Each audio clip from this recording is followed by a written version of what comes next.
Сайн бацхан үзэгчтэй Билли байна. Тэм үү байна. Та бүхэнтэйгээ Халууны баярын тусгай дугаараар тусгай зочнотойгоо уулзж байгаадаа баяртай байна. За энэхүү дугаарт маань зоригт огт Цэрэн Бонц хүрсэн ирсэн байна. За Бонцаа өөрийгөө танилцуулаач.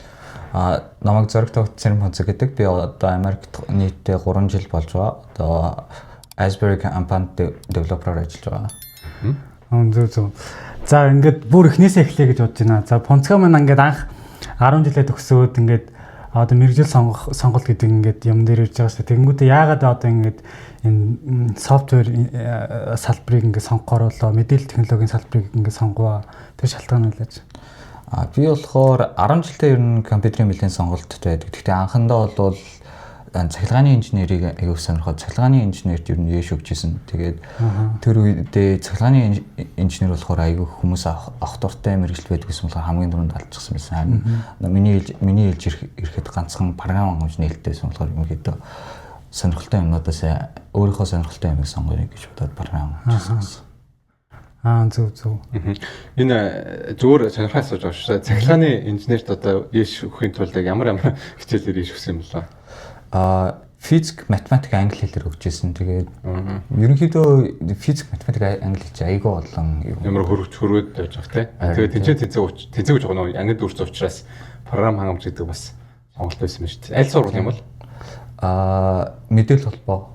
Мэдээлэл. Одоо байд юм хөөхгүй. Одоогийн мэдээлэл. Зөв. Окей. За тэгээд тэр мэргэжлэрээ ерөөдөө сурчаад бодвол 4 жил сурсан баг тийм. Тэрний хатаараа яг ямар компанид одоо яг Монголдо ямар хуу ажил хийж яваа? Би яг би аюух тийм нэг дадлаг хийж ирсэн нөгөө яг тухайн оюутан ангидаа багтаа. Тэгээд хамгийн сүүлд нь болохоор би Замдагийн компани стартап компанид би нэг backend developer-аар ажиллаж байсан. Тэг хэр удаан тэнд ажиллаваа тэгэнгүүтээ одоо яагаад чинь ингэж Америк явъя гэдэг ер нь шийдвэрийг анх гаргаваа? Би яг Америк гарах яг тэнд болохоро би ойролцоогоор 8 сар ажилласан. Тэнгуудаа яг тэнд байхдаа бид нар гурлаа цуг ажилладаг байсан байхгүй. Тэгээд бас миний нэлээд дотны найзууд тэгээд гурлаа бид гурав Америк руу юм уу өөр нэг улс руу бүгдээрээ сурахаар магистр сурахаар сурыг гэж шийдвэр гаргаад тэгээд яг анхандаа болохоор яг бид нар Германыг сонирхдаг байсан. Тэгээд тухайн үед хөдөр багш яг жилийн өмнө хавцаа байлуу дээ нөгөө Герман руу тийм ажил хийх одоо девелопероор ажил хийх тийм пост бичижсэн шиг би санаад хөдрөгчтэй холбогдсон чинь хөдрөгч энд Махариши гэж сургууль байгаа. Ийшээ чамааг юу яаж өгье гэдэг. Ийшээ намайг аплайчих гэдэг нөгөө recommendation letter-ыг нь бичээд өгье гэдэг. Тэгээд би ер нь бол анх Махариши руу аплайчсан. Манай хоёр найз болохоор яг тухайн үед бас нөгөө юу яжсэн. Нэг нь болохоор яг санхүүгийн байдал жоохон юу болоогүй. Нөгөөх нь болохоор юу тийм жоохон сонирхол нь буурсан. Өөр чиглэлтэй жоохон сонирхолтой болсон гэж. Яг мэргэжлийнхаа төвшин сонирхол нь буурсан гэсэн үг үү? Тийм. Эсвэл Америкийг сонирхоогүй гэсэн үг. Ер нь жоохон Америкийг сонирхоогүй гэж хэлж байна. Тэгээд хөдөр багш гэдэг чинь чөтгөөсөн багш шүү. Мөө. Тэгэнгүүтээ ийшээ явцгаа гэд ингээд чамд юу бичиж өгөө тэгээд чи за явъя гэд шийдвэрийг анх гаргаа явуулсан гэсэн үг шүү дээ. Тий. Тэр чи одоо хэдэн он байсан гэсэн үг лээ? 22 он. Зөв. Тэгвэл одоо нэг Герман гэж ярьлаа шүү дээ. Яагаад ерөөдөө Германыг анх сонирхож ирсэн бэ? Тэгээд ерөөдөө Германыг бас судалсан л байлгүй дээ. Яг тийш явахад яа гэм бэ, нийт юм байна, цалин ямар хөө юм байна, ямар шатааралтай ажилд орох юм байна. Дөнгөж одоо болохоор Америкт байгаа да. Энэ хоёрынхаа харьцуулж явна бодвол аль нь зүгээр байсан бэ? Ерөөдөө одоо бас Герман руу одоо явж юм уу гэдэг бодол байдгүй. Би болохоор жоохон тухайн үед болохоор би тийм аюу мэдээлэлээс ер нь жоохон хол байсан. Германыг яагаад анх сонирхсан бэ гэхлээр нэгдүгээр нөгөө хөдөр багшийг тиймэрхүү юм биччихсэн гэж санангуудаа ийшээ нэг арга байгаа юм байна. Монгодоо бас дээрэс нь Европын орнд чинь нөгөө юунууд оюутны сургуульд байдаг үзэр тий. Тэр болохоор надад амар гоё санагдаад ороодсон гэж хэлэх юм уу. Тэгээд тийшээ яваад илүү гоё юм сурчих юм байна. Газар үзэх юм байна гэсэн ер нь тийм анх сонирхолтой байсан. Тэгээд бас жоохон тэндээс тэрийг яагаад Германыг яагаад болсон бэ гэхлээр тийш Европ руу явсан хүмүүс тэнд сурахад тийм нэг аюу хэцүү байдаг. Одоо заавал сургалтын төлбөр бага байлаа ч гэсэндээ бас нэг амьдрахад аюу хэцүү байдаг. Зардал өндөртэй тийм. За тэгвэл одоо Америк ирэхэд ерөөдөө бас нэг хэлний барьер гэж байгаа тийм. Ерөөдөө англи хэлийг анх махарш ирж байхад шалгалт өгч ирсэн үү? Тэгээд яг англиг хизээ сурч ирсэн бэ? Англи хэлийг би 10 жилээс хойшоо ер нь гайгүй хадулдсан гэж ярих юм аа. Би нөгөө айгүйх онлайнаар айгүйх тоглоом тоглодог. Discord-д тийм Хонконг хүмүүстэй айгүйх ярьдаг гэсэн. Хонконгуудын англи хэл амар сайн болохоор тэдэртэй нөгөө ярихаар айгүй айтайхан буруу янз бүрийн юм хэлэхээр засаад өгчдөг юм уу. Тэгээ бас яг нэгдүгээр курстэй байхдаа бас нөгөө J1 студентээр Америкт exchange студентээр иржсэн. Тэгээд англи хэлний жоохон тийм хүн амьтантай ярилцах боломжтой байсан ч гэсэндээ бас яг нүүр тулаад ярихад жоохон өвгөө байгаадсэн. Тэр J1 студентээр ирээд хүмүүстэй ярихад илүү зүгшилсэн гэж хэлдэг. Тэгэхээр анх яг одоо махрашгаа ирсэн чинь анхны Америкт ирсэн бол биш юм шүү дээ. Тийм. Тэгээд J1-аар ирчээд ерөөдөө хэр утсан юм? J1-аар яг 3 сар болоод явсан. 3 сар хаа. Тэр нэг юм сурагч солилцоо гэдэг шиг одоо хөтөлбөр гэсэн үг үү те? Тийм. J1 гэдэг нь одоо сурах солилцоо юм байна те. Тэгэнгүүт энд байгаа нэг хүнтээс солигдож очиод аль алинд тэндээ сурах юм уу? Эсвэл зүгээр J-нд ирж байгаа юм уу? Уучлаарай гэсэн. Одоо энд байгаа сурагчтай чи ингээд солигдож очиж ингээд сурах солилцоо гэж байгаа шүү дээ. Сурд юм эсвэл чи ингээд ганцаараа ч явах те. Ер нь хүн амьтантай солигдохгүй зүгээр л энд ирээд 3 сар гэсэн те. 3 сар сурах тийм боломж юм уу?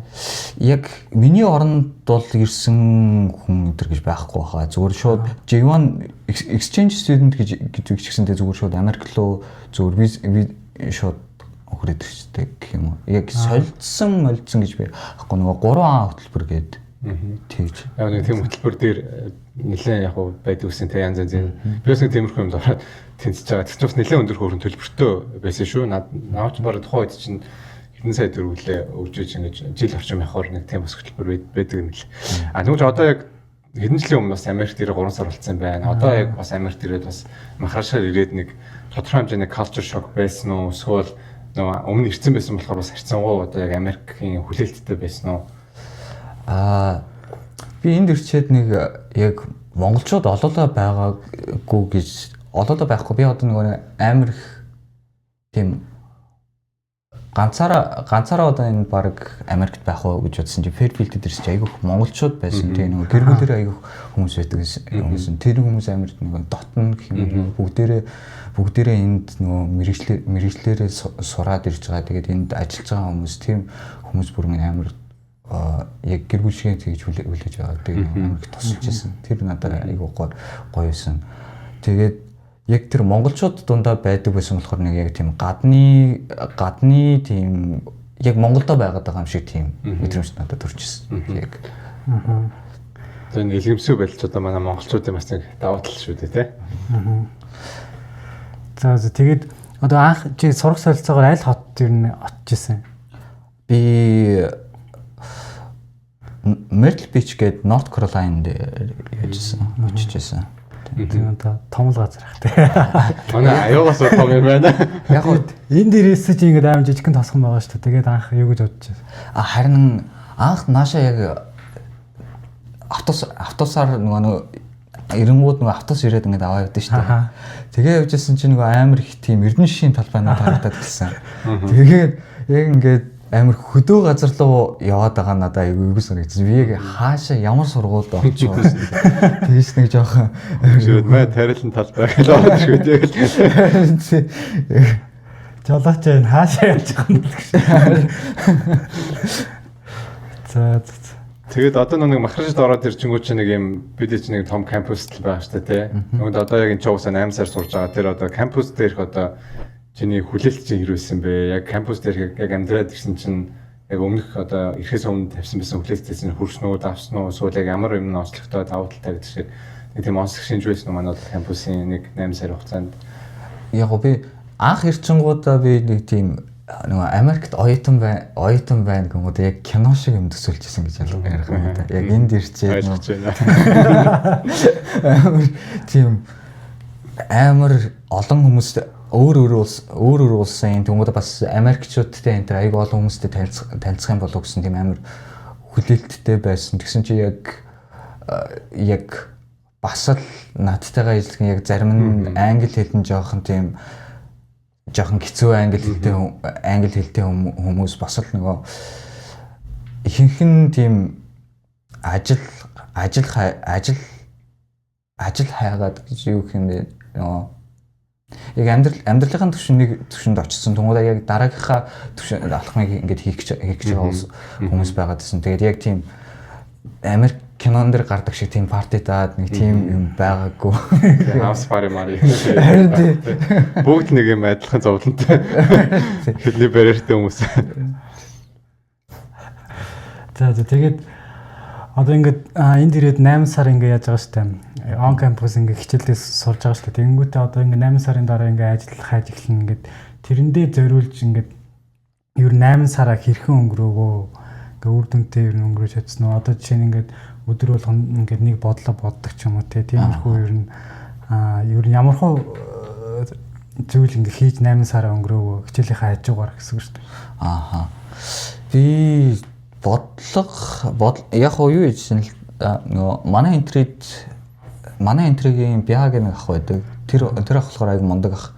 Тэгээд тэр ах бидэрт бүгнөөрөө ингээд бид нар жоохон сул байна. Та нар одоо ингээд бодлого бодоод ер нь хичээлийнхаа юмнуудыг нэлээд анхаарахгүй болвол та нар ер нь жоохон сул байгаад байна гэд. Тэгээ бидрийг ер нь анхтаас нь бүгднийг шууд бэлдээд оройтой ядаж нэг бодлого бодуулдаг. Тийм зуршил суулгаад тэгээд асуултууд байвал тиймэрхүү асуултуудыг нь хариулж өгдөг. Хичээл дээр нь тэгж тусалдаг тийм байсан. Тэр ахаа чинь ер нь мэрэгжлийн төвшөнд яг нэг хов хичээл юмаа хийх гэсэн. Тэгвэл одоо нэг яг өглөөнөөс орой хүртэл нэг өдрөө тавьж тодорхой хэлнэ бол одоо ч өглөө хичээлдээ яваа цайндаа ороод өдөр нь юу гэдэг үсэн бэ? Одоо намаас ороод тийм юм бэлддэг гэсэн ч юм уу те. Одоо магадгүй оройд нэг 10 байдаг ч гэсэн тийм daily routine юу байсан уу? Daily routine нэг ерөнхийн нэг daily routine бол байдаг гэсэн шууд өглөө бидний хичээл чи өглөө 9-с 3 хооронд орчингуудаа тэрнийхээ дараа нэг даалгавраа хийчин. Тэгээд тэрнийхээ дараа нэг бодлого бодчин. Тэгээд нэг яг сүүлд би байсан л та нөгөө ремотор ажиллаж гисэн. Тэрний өмнө болохоор яг ажил хайлтыг нөгөө айгу хурдан ажилд орчихно гэдэг. Амар их тийм өөртөө жоохон бардам байсан. Хүлээлттэйсэн тийм. Бараг сарын дараа бараг ажилд орчих байх гэсэн тийм амар мөрөөдөлтэй байсан. Тэгээд жоохон хайнг байцсан гэж хэлээ. Тэгээд айгу тоглоом тоглодог гэсэн. Онлайн тоглоом. Зөв. Тэгвэл одоо нэг манай жоохон хийцгүүрсэн болчиход байна. Тэгээд хүмүүс жоохон юу гэдэг лээ. Сертификат авдаг ч юм уу нэг тийм нэлээд юм бас dedication бас шаардаад идэм бил. Харин манай Пунцга манус нэлээд бас гоё чил байж байгаа. Гэхдээ яг эцсийн дүндээ л угаасаа ажилдаа орсон гэдэг чинь тэгэл зорчинд бол хүрсэн байна. Тэгээд манай Пунцга бас нэлээд залуухан шүү дээ. Манай Gen Z үеийн төлөөлөгдсөн байгаа. Nice. За тэгээд 8 сар өнгөрлөө. Ажил хайх процесс эхэллээ. Тэгээд 1 сар ингээд 1 сарын дотор ажилд орно гэж бодлоо. Гэсэн чинь яг ингээд одоо та нарыг юу ажил хайж эхлэхэд ер нь ингээд одоо манай зах зээл бас нэлийн уналттай болоод эхэлсэн шүү дээ. Ер нь хэцүү амар их лейоффуд болол.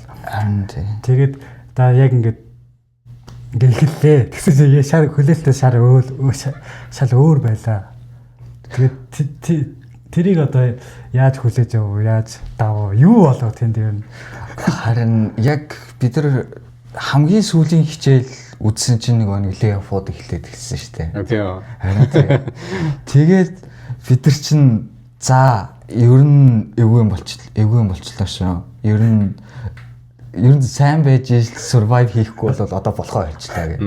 Бүгдэнд нь ингээд мессеж ирээд. Шууд бүгдээрээ ингээд юуны одоо өдөр болгон бид нар ингээд хичээлээ бэлддэг. Өглөө бөөнөрөө ирээд бодлогоо өглөө 9-с бөөнөрөө ирээд бодлогоо бодоод тунгуудаа орой 9-с 12 хүртэл байна. Бодлого бодчиход тэрнээс хойш аплайдаад орой нь болохоор тийм сертификат нь бэлддэг юм уу? Аск бол тийм нэг жоохон одоо хайжгаа програмынхаа хэлнийхээ талаар илүү судалгаа хийдэг юм уу? Тийм нэг жоохон ер нь тийм рутинтэй болж эхэлсэн. Тэгэхгүй бол яг интервью дээр одоо job description хамгийн наазах нь харахад л хамгийн доод нь 6 жил 5 жил болчихсон. Тэгээд тэр дунд чинь бас нөгөө Google амар том фан компаниудаас халагдсан хүмүүс чинь бид тэр дунд ч бас адилхан apply хийж байгаа. Тийм болохоор тэдэртэй тэмцэхэд бол ер нь жоохон зуршилтан бол нэлээд ширүүссэн юм шүү дээ. Нэлээд чухал мессеж авч ирж байна. Номисандаа сууж гэсэн юм байна да. Байж байгаа юу вэ? Тэгээд тэр процесс ерөөдөө одоо 1 сарын дотор ажилд орно гэсэн хүлээлттэй байсан чинь яг одоо хэр удажж ажилд орсон бэ? Ерөөдөө тэр дунд бас одоо дотор бодогддог юмнууд юу байд юм байна? Монголоор буцаж ч юм уу юм хөө. Аюу сэтгэлийн уусаа хатайгүй шаарддаг л та. Би бас мэдээд байгаа. Өөрөө бас хайж байгаа учраас тэгээд яг тэр процессээс хуваалцаж бас нэлээд утсан байсан шүү дээ. Хэр депресс. Би бараг жил 6 сар алсан. Жил 6 сараа. Харин тий. Яг 8 сараас гадна уу? Хайбус 8 сар сургалтаа дуусгаад. Өөх. За ямар сэтгэлийн хаттай би бас тэр өөлөө тавьсан байгаа. Одоо юу бодогддаг юм байна ингээд байгаа л ингээд хоолойж яхад ингээд өрн нэмэгдээд байгаа шүү дээ. Би яг тийм бас энд чинь бас нэлийн сурах гад үтцсэн тэр хугацаа буцах юм бол тэр хугацаа надад амар хайран санагдчихсан. Одоо нэг яг өөрийнхөө ингээд ярих юм байхгүй хичээсэн одоо нөгөө ямар ч тийм амжилтанд хүрээгүй гэж буцсан гэдэг нь надад айгүй харамсалтай санагдав. Жил алдсан байдаг тийм. Харин тийм байсан болохоор ямар ч гэсэн энэ нэг юм эцэг үзнэ гэдэг. Энд Америкт ямар ч гэсэн за одоо чи байж болохгүй гэх хүртэл нь ямар ч гэсэн бүх юм визнийхээ хугацаа дуустал гэсэн үг шүү дээ. Харин тий. Ер нь бүх юмнуудыг оролдож үзнэ гэсэн юм санаатай байсан. Тэгмэд одоо нэг юм ажилд орохын тулд бас нэг хийдэг бас экстрем кейсүүд байна шүү дээ. За одоо бүр ингээд LinkedIn руу recruiter-д одоо мессеж хавчил бичдэг ч юм уу. Одоо чиний тэр нэг crazy одоо тийм ажилд орохын тулд хийжсэн нэг юм үйлдэлүүд байгаа юу? Байгаа. Тэр чинь би нэг компанид apply-даад тэгээд би шууд pre-screen оронгуудаа дараа нь намайг ингээд юу хэдэн асуултанд HR-ын хэдэн асуултанд хариулаарай гэсэн юмсан байхгүй. Тэгээд би тэр асуултанд хариулчаад надад хариу ирээгүй ер нь нэг 7 хоног болцсон байхгүй. За. Тэгэхээр нь би шууд компанид ажилладаг хүмүүс рүү нэгээр нь мэйл бичээд хариу болох хүмүүсийг нь хайгаад ажлаасаа саяхан гарсан хүмүүс рүү хүртэл ингээд мэйл бичиж үзээд тэгсэн чинь рекрутер нь над руу буцаагаад ингээ хариу болж байгаа. Чи манай ажилтнууд руу мэйл бичих болчихдог хөө гэх. Тэгээд нөр creepy guy гэсэн шүү баг. Гооч мөнгө гэдэг. Тэр чинь бас бүр амар desperate болсон байсан. Яг ажилгүй тэгээд юмнууд ингээд нүдэн дээр бурсаад би тэр чи яг дөнгөж яг эхний жил болж исэн байхгүй. Тэгээд за ямар ч хэлсэн бойл гэж хэлээгүй юм чинь оролдоод үзснэ гээд тэгээд ер нь нэг аргуудыг оролдож нэг тийм санаануудын нэг байсан гэж хэлэх юм уу. Зөв. Эсвэл айхтар үйлдэлээ шүү. Нэг одоо ингээд ажил ингээ хайж байгаа шүү дээ. Тэнгүүтээ одоо ингээ дуудлага авдаг ч юм уу ингээ интервью өгж мөгөөд тийм юмнууд нь авч байгаа шүү дээ. Тэнгүүтээ тэднэр дээр тэмцэхгүй гэсэн үг шүү дээ. Тэнгүүтээ өөрөө тэр үедээ ингээд юу болохгүй гэж бодож ирсэн бэ. Одоо чинь туршлага байд юм уу, хэл байд юм уу, hard skill байд юм уу, soft skill байд юм уу? Миний хувьд болохоор ер нь аль нь байсан байх гэж боддیں۔ Би бас нөгөө хүнтэй ярихдаа бас нэг жоохон асуудалтай. Ер нь хүнтэй айтахын ярьж чадахгүй нэг ер нь жоохон юм гацарч аюух гацарч үзэрдэг. Тэгээд жоохон ярины сэдвээс аюу хазаах дуртай байна. Тэгээд чаг хараад ингээ хүмүүстэй ингээ ярих гэж хараад ингээ амар юу гэж бодсон шүү дээ би. Ярих байгаа санаагаа амар зөв илэрхийлж юм байна гэж бодсон шүү дээ. Чи сурцсан юм уу? Жилийн туршлага дээр үнэтэй сурж байгаа шүү дээ. Тэгээд бас туршлагач яг Монголоос ирэхдээ аюу тийм бага туршлагатай бас ирсэн юм байна. Одоо нэг ус нэг 5-6 жилийн ажлын туршлага нэхэд тэнгууд нь чамд нэг жил 2 жилийн туршлага Монголд байсан баг тий. Тэгвэл чи яг ямар хөө позишнуудыг ерөөдөө фокусч хайж ирсэн бэ? Тэгээд нэгдүгээр асуулт нь, хоёрдугаар асуулт нь болохоор түрүүн яг нөө soft skill, hard skill дутаад ирсэн шүү дээ нэг жилийн хугацаанд. Тэгвэл яг тэднийгээ сайжруулахын тулд юу хийдэг байсан бэ? Тэгээс уулзаач. Ер нь тийм скиллүүдээ сайжруулахын тулд би энэ тийм нэг prompt гэдэг нэг платформ байдаг. Тэнгуудаа тэр болохоор хуучин ямар ч тийм ирэх хамаагүй байсан. Тэгээ шууд ингээд нэг цаг тоолонгуудаа нэг хүнтэй шууд ингээд өөрийнхөө experience-ийн тал дээр хоорондоо ингээд ярилцдаг. Тэгээ аль болох одоо хоёр биендээ feedback өгдөг гэж хэлэх юм.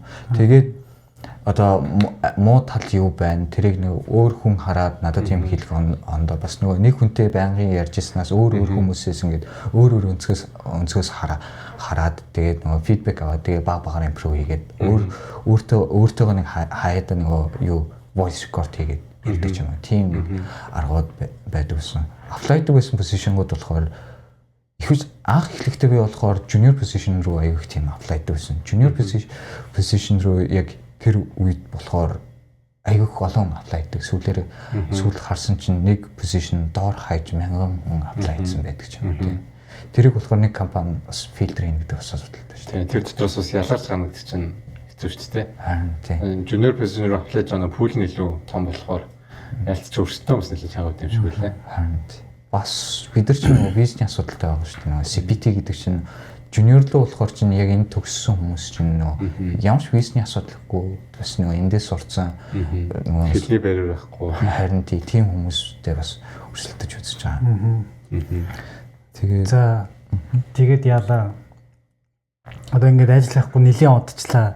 Тэгээ ингээд одоо ингээд хоёр камбэк чинь ингээд дуусч байгаа гэсэн үг шүү дээ. Тэгээд ингээд виз нь ингээд дуусахаар боллоо. Тэгсэж ингээд одоо үлдэх өөр арга замыг ингээд хааж гисэн гэсэн үг шүү дээ. Өөрөө ч сургуулаа сольж ийсэн гэж сонссон. Тэгээд одоо энэ шийдвэрийг ингээд яаж ингээд олвоо ингээд ямар хуу процесс болд юм бэ? Тэгээд одоо энэ сургуулаа яасан гэсэн үг, тэр сургуульдаа яасан гэсэн үг. Тэгээд шилжих процесс нь юу ямар хуу байд юм бэ? Ааха. Махаршигийн өрнөөс болохоор юу гэдэг юм бэ л да. Нөгөө CPT хийх хамгийн бага хугацаа 8 сар байдаг юм байна л да. Тэгээд I20-оос ямар ч байсан I20-нд дуусах өдрөөс 8 сарын өмнө ажилд орсон байх шаардлагатай. Тэгээд нөгөө CPT кредитээ авдаг юм байна л да. Би тэгээ нөгөө нэг жил 6 сар очихоор би тэрийг нэвтрээд яваад өгсөн. Тэгээд Махаршигээс намайг шилж альсгүй бол төгс буц нэг тийм төгсөх юм бол OPT руу орно. Гэтэ би лооног төлөх ёстой. Тэгээд буцвал лоон байхгүй болно. Гэтэ нөө тэгэхээр Америк бол ирээд хэрэггүй болно шүү дээ. Өөр нь бол тийм болж. Тэгээд сургуулаас тийм шилжих саналыг надад санал тавиад тэгээд бас нөгөө энэ MIUд байсан хүмүүс өөр сургууль руу бас шилжсэн нэг энэ Fairfield-д байхад нэг таньдаг миний таньдаг нэг ах байдаг гэсэн.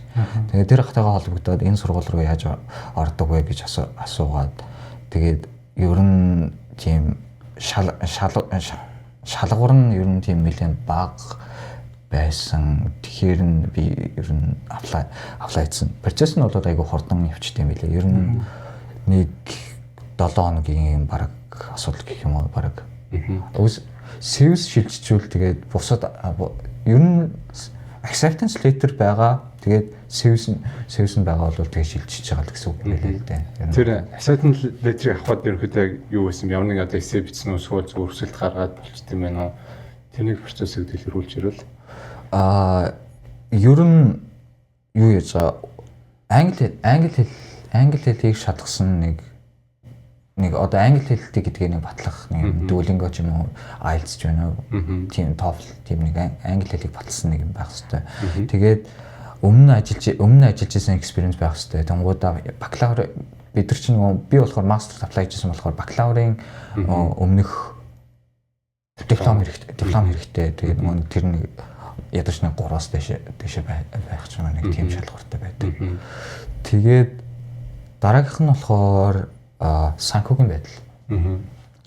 Санхүүгийн Fairfax болохоор нэг $10,000 дансандаа спонсор хэрэгтэй. Спонсор нь дансандаа $10,000 байх шаардлагатай байдаг гэдэг би энд энтриг ахыг гойж байгаа. Намайг спонсорлно гэж хэлээд өгөөч шээ. Би тань ямар ч асуудал бодохгүй гэхгүй. За тэгээд ямар ч сан тэр Fairfax гэсэн шүү дээ. Тэр сургуулиудаас нь тэнцээд одоо Америкт ажиллах эрхээ буюу work authorization тэр сургууль руу шилжүүлээд I-20 чинь сонготой байсан гэсэн үг шүү дээ. Тий. Ажиллах эрх нь ингээд нэмэгдэж байгаа мó эсвэл хугацаанд уртсаж байгаа гэсэн үг байна. Зүгээр ингээд визнийхаа хугацааг сонгож байгаа мó. Ер нь визнийхаа хугацааг сонгож байгаа нөгөө CPT чинь болохоор OPT руу орно гэж бодож ивэл CPT зөвхөн 11 сар байд юм байна л да.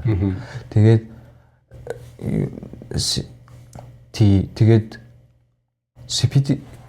CPT-г 2 жил хийчих юм бол OPT руу орцуулгаа олж чинь дахиж хэзээ OPT руу аплай. Гэхдээ CPT ч болохоор нөгөө нэг сургууль шилжих болгон CPT-ний яваад шинжлэхдээ яваад байдаг юм билээ.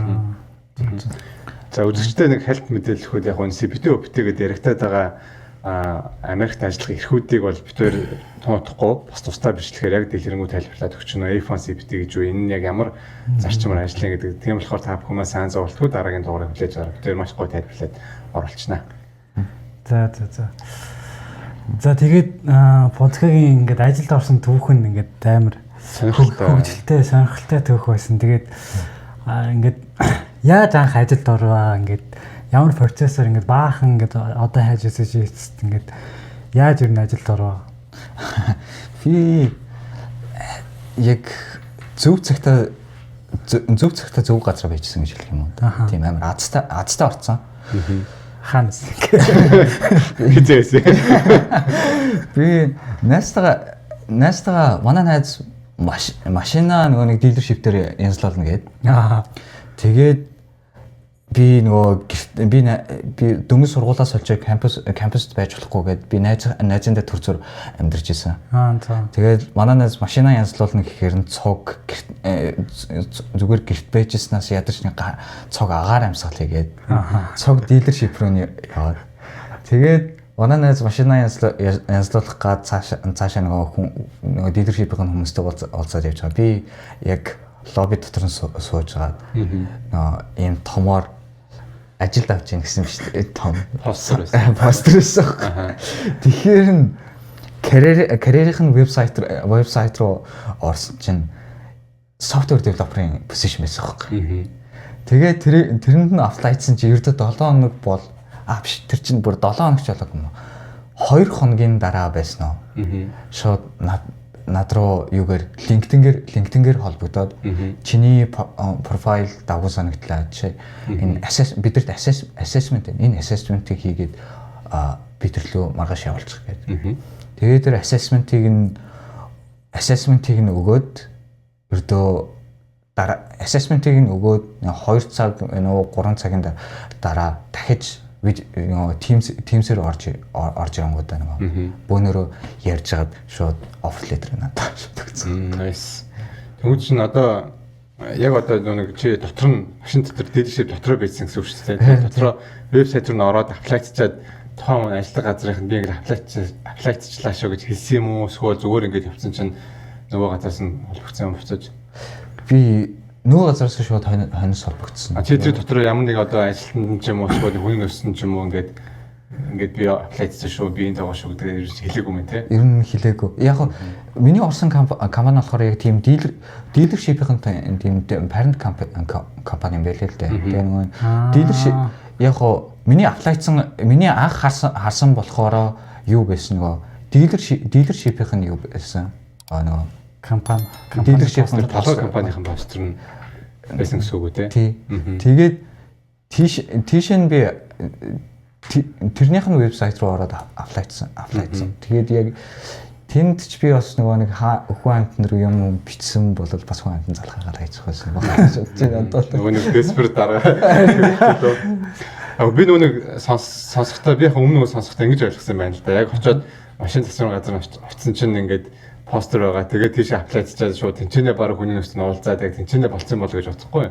Тэгвэл чинь яг чи дараа нь одоо ингээд ажилтаа орсон баг шүү дээ. Тэгвэл чинь ягаад одоо шилбэл бодвол тэр компани руу бас олон л одоо адилхан 50 ч юм уу 100 ч юм бас аплайцсан л байгаа байлгүй дээ. Тэр дотроос яаж алгарсан юм бол яг хоо миний портфолио дээр нөгөө нэг юм AI-тэй юм байгаад байгаа байхгүй. Тэгээ нөгөө нэг зүгээр тийм амар тийм сүртэй том юм биш л дээ. Зүгээр нөгөө нэг веб чат зүгээр би өөрийнхөө experience-ийг ингээд харуулдаг. Тэгээд тийм портфолио дээр юм байгаад тэрийг сонирхож хараад миний портфолиог хараад ер нь нэлээд таалагдсан байсан. Тэгээд миний tech stack бас нөгөө яг өөрсдийнх нь хийж байгаа юмнуудтай яг таарсан байгаадсэн.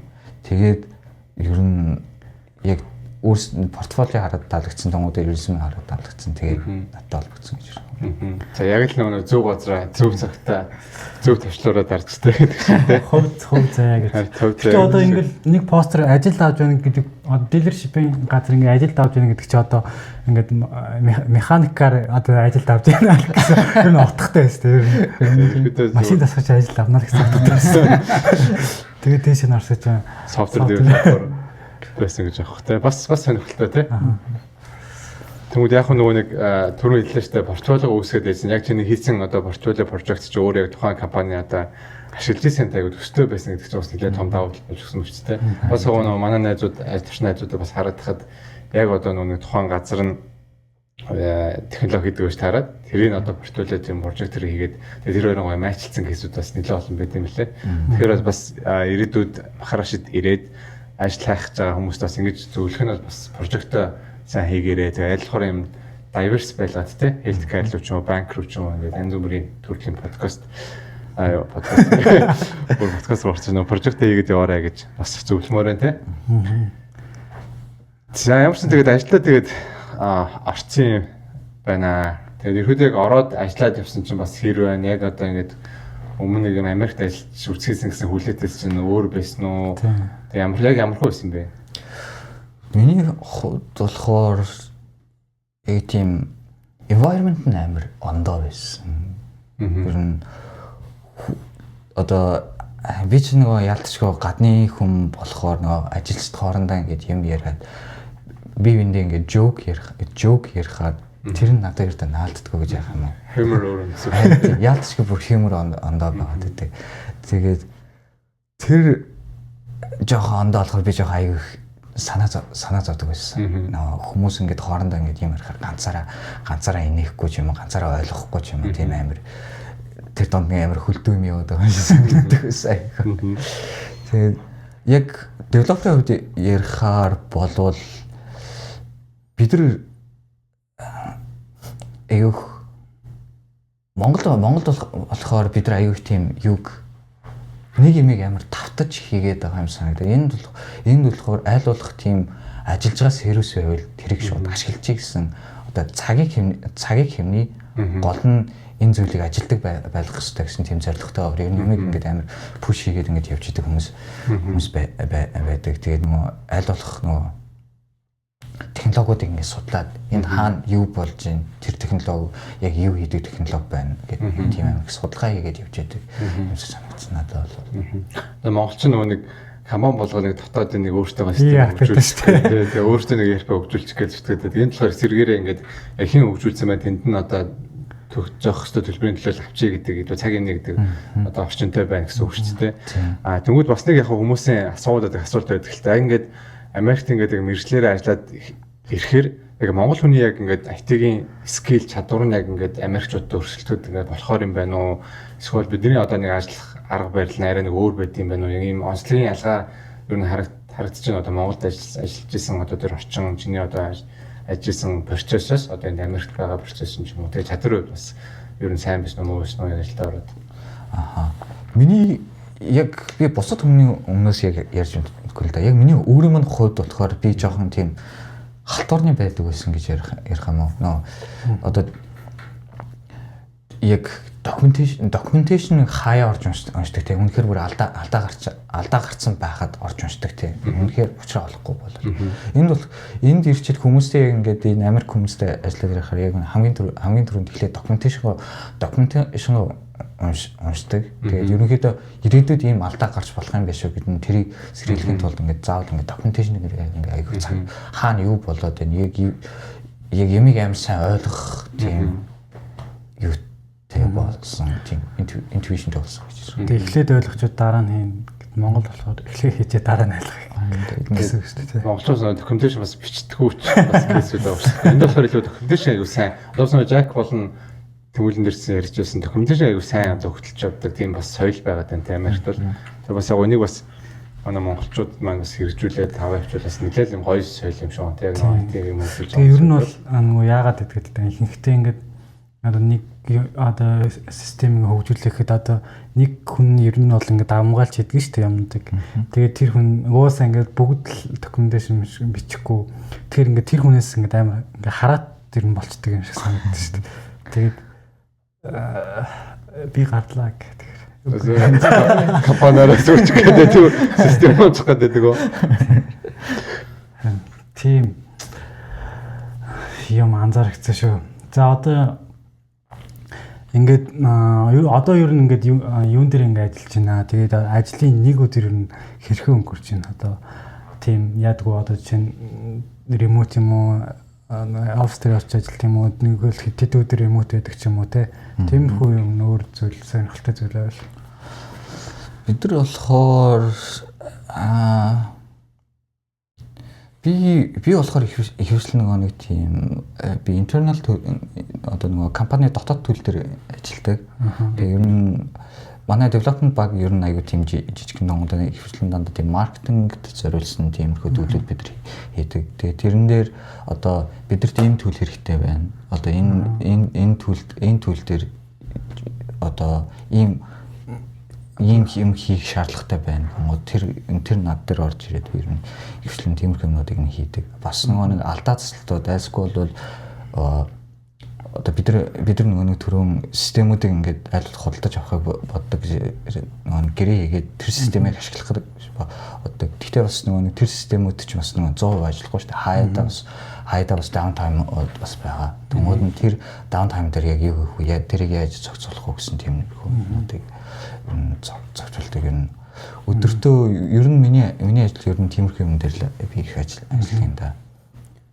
Тэгээд яг ажлын хоолны цагаар манай ажиллахын чинь бас айгүй дотно хоорондоо тэгээд хоолны цаг болохоор бөөнөрөө цаг ингээд бөөнөрөө хоолнд яваад өдөртөө ингээд нэг жоохон амардаг гэж ярих юм баг нэг цаг хавцаа. Тэгвэл гоё юм шүү дээ. Компаниараа яг ингээд хоолнд орохоор гоё гэдэгтэй. Агай дотносоод юм яриад зах. Стресс гаргаад. Тэгээ ер нь ажлын одоо цаг нь одоо ямар хөө авах чинь өглөөдөө тест ч юм уу. Тэсний одоо ингээд хөрөмшүүлдэггүй тий. Тийм юм байдгүй. Тэгээд ингээд ажил дээр хийцгүүрээд байлаа. Яад хийцгүүрхөө гэдэг. Бид нар болохоор нөгөө яг тийм формат нь бид нэг ихтер байгаад байдаг юм. Хурмороо нэг ихтер сүртэй дардаггүй. Тэгээд нөгөө бид нар чинь зургуулаа томууд нөгөө зургуулхнаа тэр нөгөө компани тийм програм хангамжийн юмнуудыг бүгдээр хийдэг болохоор бид нар яг төлөвлөх гэхээс илүү нэг шууд дараагийнх нь юмнууд ингээд дандаа ингээд бэлэн байж идэг хийх юмнууд нэс. Тэгээд шууд ингээд ийм Уусаа манай дээр ажилладаг нөгөө VP маань болохоор шууд ингээд таскуудыг бүгдийг ингээд бэлдсэн байдаг. Тэгээ шууд тэр таскуудыг ингээд бүгдээрээ шууд нэг нь оронгуудаа за одоо энэ таскийг би хийгээд тэгээ бүгнээр нэг дэгээр ингээд аваад хийж яваад гэж дээ. Зөв. Тэгээ ихэд илүү нэг task oriented ажилт юм шүү дээ. Ямар нэг одоо өдрийн тогтсон юм гэж байдаггүй яг тухайн case by case ихэд ажиллаад байдаг гэсэн үг шүү дээ. Тийм. За хэнийг Понцгайг ерөөдөө тухайн компаниудаас ганцаараа Монгол биш гэж сонссон. Тийм. Тэгээ хамт ингээд Монгол за энд хамт сурж исэн хүнтэйгээ ажиллах нь хэр байд юм байна. Тэгээд яг хамт ингээд бас ажиллаад явгууд бас нэг арай хантай байд юм байна уу? Эсвэл ингээд хоорондоо бас нэг монголоор яриад арай нэг жоохон их орноо санаа гэдэг шиг сасны цэглээ төвтэж гинөө яаж юм. Ерөөдөө тэр туршлага бас адаг сонирхолтой байгаа юм л та. Ааха.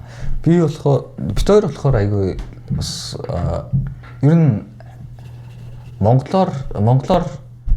монголоор дандаа нэг ажлаас гадуур энэ ажил дээр бол байнга бид хоёр англи хэлээр ярина.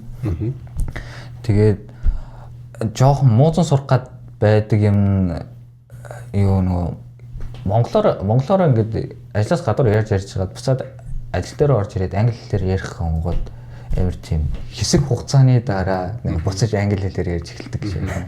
Тийм нэг сонь ингээд нэг юм ингээд солигдоод нэг багаар ингээд нэг жоохноор ингээд солигдоод байгаа юм шиг тийм бит хоёр байдаг. Тэгээд бас хагасам сэндэ бит хоёр хоёулаа нэг хаяада ийш тийшээ явдаг ч юм уу. Эсвэл бол нэг өрөөндөө кино үзэх бит хоёр хоорондоо юм яриад суучдаг. Тэгээд ер нь бол хантай айгаа. Тэгээд дагуул ихэд байгаа хэлт тэ. Бууз хийж идсэн үү? Бууз нэг хийж идсэн. За хин хийсэн бэ? Бид хоёр хоолоо ер нь хөвчлэн ээлжилж хийдэг. Гэхдээ манай roommate болохоор нэг хоол хийх тийм амар авьяастай. Тийм амар ер нь айлуулах тийм эрүүл хоол идэх төрлийн нөхөр. Би чинь жоохон тийм ер нь амттай юм байв шууд госчих гэдэг нөхөр. Тэгээд roommate маань тиймэрхүү юмнуудыг хянчдаг болохоор айгаа амар байдаг. Nice. Гоё л таваад л. За одоо ингээд ажилд орчлоо. Тэгэнгүүтээ одоо ингээд бүх одоо ингээд эргээд нэг харж байгаа шүү дээ. Хойшоогоо нэг.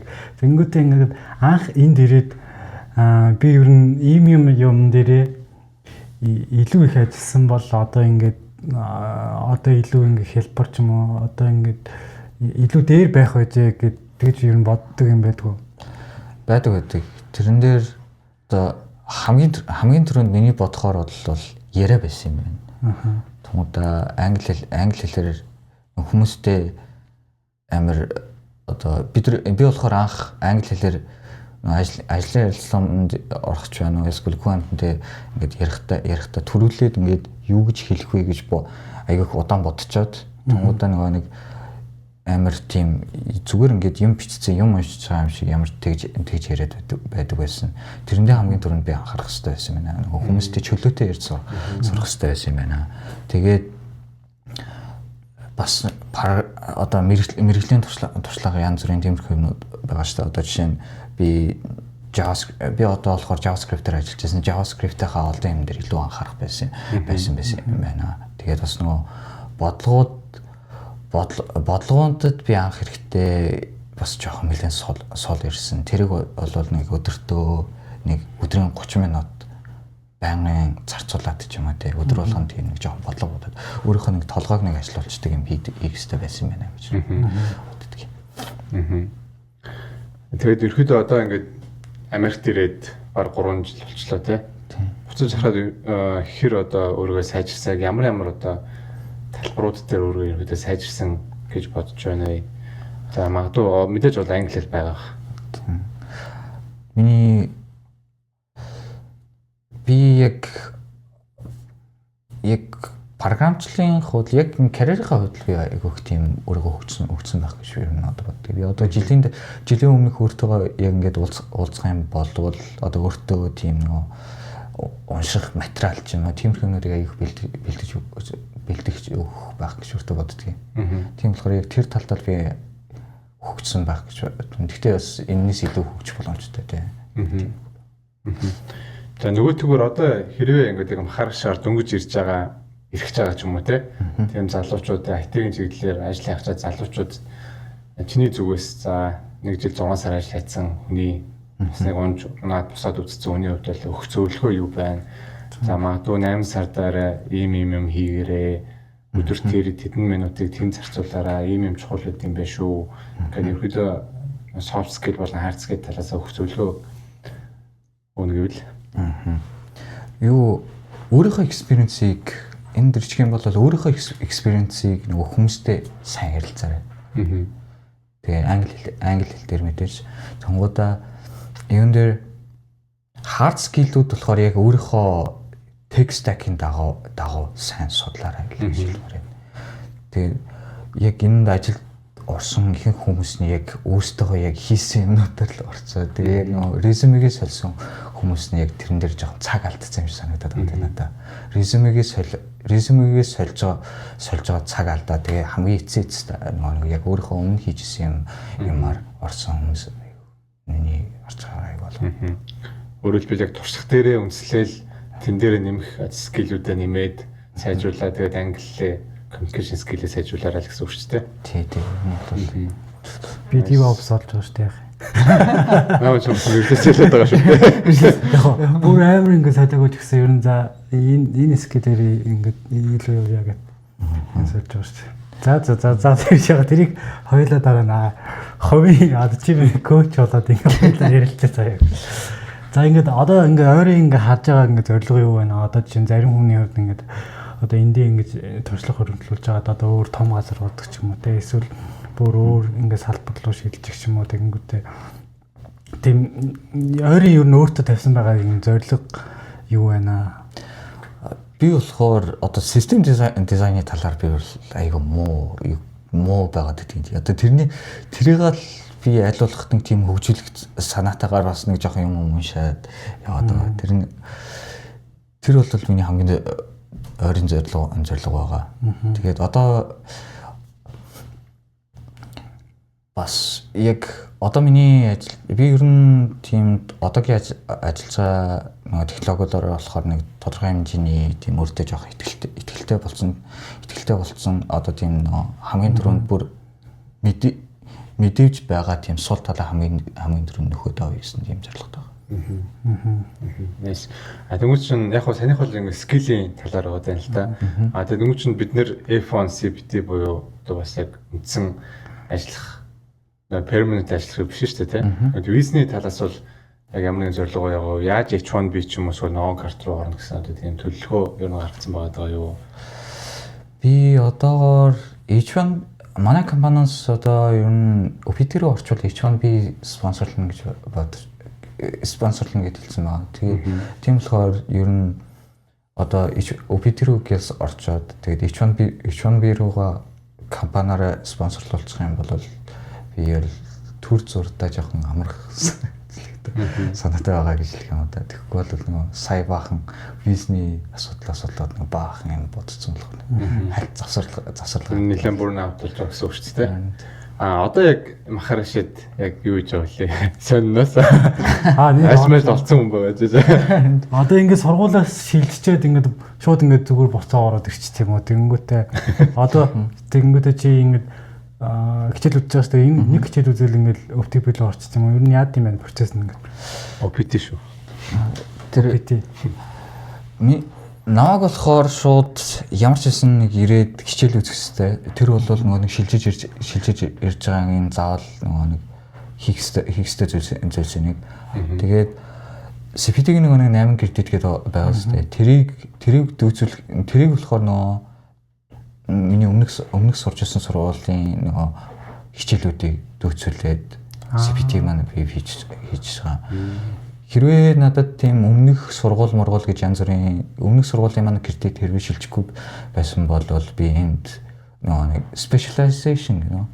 Тиймэрхүү англиар тиймэрхүү юмд би ороод 4 хичээл гэсэн үү 3 хичээл заавал үзэх шаардлагатай байсан. Тэгээ азар харин миний өмнөх сургуулийн кредитүүдийг шилжүүлэхээр болоод тэгээ миний CPT-г хаагаад өгсөн байна. Тэгэхээр одоо эргүүдээ энд буюу Махарашид Fairfield-д 1 сар нэг блок сурчаад тэгээ буцаад ажилдаа орох юм шүү дээ. Тий. Тэгээд ер нь Махараш руу шилжсэн шалтгаан нь болохоор нөгөө OPT руу орохын тулд шилжиж байгаа. Тэгээ сургуулаас өмнөх сургуульд маань болохоор би шууд сургуулаас солиод би ажилд орцсон байхгүй. Тэгээд 11 сараасаа би хэтэрчих юм бол CPT-г 11 сараасаа хэтэрчих юм бол би өвпит рүү орж чадах болж байгаа. Тэгээд өөр сонголт харин тэгээд одоо энэ төлбөрийн үед ер нь яаж байгаа? Одоо хэдүүлээ чинь танаа ялангуяа компрогийн төлбөрч бас жоохон өндөр шүү дээ. Одоо зээлийн хэмжээ. Тэгвэл тэрийгэ төлжээж бид рүү шилжих юм уу? Эсвэл дунд нь ингээд явж байгаа шилжиж болт юм уу? тэрийг бол заавал 100% шилжиж орно. Тэгээд би болохоор student loan аваад тэгээд зөв. Тэгвэл одоо MBA-ийн дипломыг бол аавна гэсэн үг юм шүү дээ. Тийм. Окей, nice. Юу MBA-ийн диплом. Махар шиг нөө. Тийм, махар шиг юм шүү дээ. Тийм, махар шиг. Яг бол өмнөх сургуулийн юг кредит хилжүүл авчиж байгаа болохоор. Тэгэхээр одоо нөгөө сургууль чинь ингээд байхгүй болно гэсэн үг. Гэтэ тийм ер нь амар ингээ уян хатан ингээд боломжтой л гэдэг юм байна тий ингээд сургууль бол сэлжээд яхаа харин махар шиг надад айгу яатан санагдсан. Өмнөх сургууль маань болохоор ер нь жоохон дургуул. Тий би уул нь бол анх би өмнөх сургуулаа төгсчихье гэж бодсон байхгүй нөгөө олон сургууль нөгөө боцод сургууль руугаа шилжих нь жоохон асуудалтай байж магадгүй гэж бодоод махарын шийнхаа үзэжсэн хичээлүүдийг бүгднийг шилжүүлчихье гэж бодсон чинь тэр сургууль болохоор хоёрхан кредитийг нь юу яа шилжүүлнэ үлдсэнгийн шилжүүлж чадахгүй гээд тэгээд миний төгс нөгөө өвпит рүү орж болохгүй гээд тэгээд За зөв.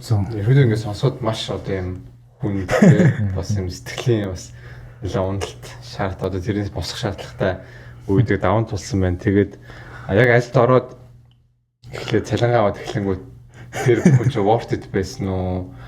Тэр бүхнийг ингэ давсандаа одоо өөр нэг бахархсан тийм мэдрэмжүүд анхныхаа цалингаар яг юу хийсэн бэ? Би анхны цалингаа авчаад ер нь амар тийм баяртай байсан. Ер нь бол за энэ миний жил 6 сарын хөдөлмөр штэ гэж бодоод. Тэгээд амар баяртай байсан. Тэгэл нүнчнэл ус. Өөрөө ихлүүлсэн байж байгаа. Сайн байд бонцгаа гэх мөрөн дээрээ зөхөл. Тэгээ анх ажилд тэр үед ч бас инээдтэй нөгөө би Атлантад ирээд нөгөө байр олох гэсэн чинь байр олж чадахгүй. Нөгөө мөнгөний жоох асуудалтай байсан. Тунгуудаа энд ирээд айлд байж болохгүй байгаад байсан. Тэгээд таньдаг айл байхгүй байсан болохоор Airbnb авахаас урахгүй болоод Airbnb тэр үед бас нөгөө шинэ жилийн үеэр амар өнтэй болсон. Тэгээд бас дайн дээр дажин гихчээр бас нөгөө Uber-ийн үнэ бас нэмэгдсэн. Бас Uber чинь нөгөө баяр төхөд ирэхээр бас нэмэгдсэн юм л да. Тэгээд зүгээр ингээд нэг хитгэн нэг яг байрных нь нэг сарынх нь мөнгийг арай чүчүүд хүрэхээр мөнгө байгаад байдаг. Тэгсэн чинь тэр мөнгөд ингээд Airbnb юм уу юунд ингээд яваад өгчдөг. Christmas байсан болохоор нөгөө юунууд офисууд бүгдээрээ хаацсан юуны офисууд. Тэгээд ер нь анх ажилд орсон ч гэсэндээ бас эхний сар нь ер нь бол жоохон бодомжтой томхон галсан юм шүү. Азар нэг байр зөвшөөрөөд шууд маргааш орчиж болно гэдэг азар нэг байранд ороод тэр нь нэлээд бас тухтай байж таарад. Тэгээд ямар ч тавилга байхгүй, ор хүнжил юуж байхгүй. Ховцнуудаа ингээд нөмрөөд тэгж тавьчаа. Дээр нь бараг өвцөн юм шүү дээ. Тэгж тэгсэн. Яа, бас их сонирхолтой бас хүн маань түүхийг туулсан байна. Тэгээ бас яг эргээд харахад дурсамжтай гэдэг шиг дараа нь том болооч яах вэ? Илүү нөө томорцсон үедээ би нэг тэгжсэн гэж бодвол дурсамжтай л сонирхолтой амьдралыг туулж авч байгаа юм байна. Тэгээд ямар ч сан бонцгойдоо энэ амьдралын төвийг хуваалцсанд бас баярлалаа гэж хэлмээр байна. Тэгээд одоо манай подкаст маань ерөөдөө өндөрлөх тийшээ хандж байна.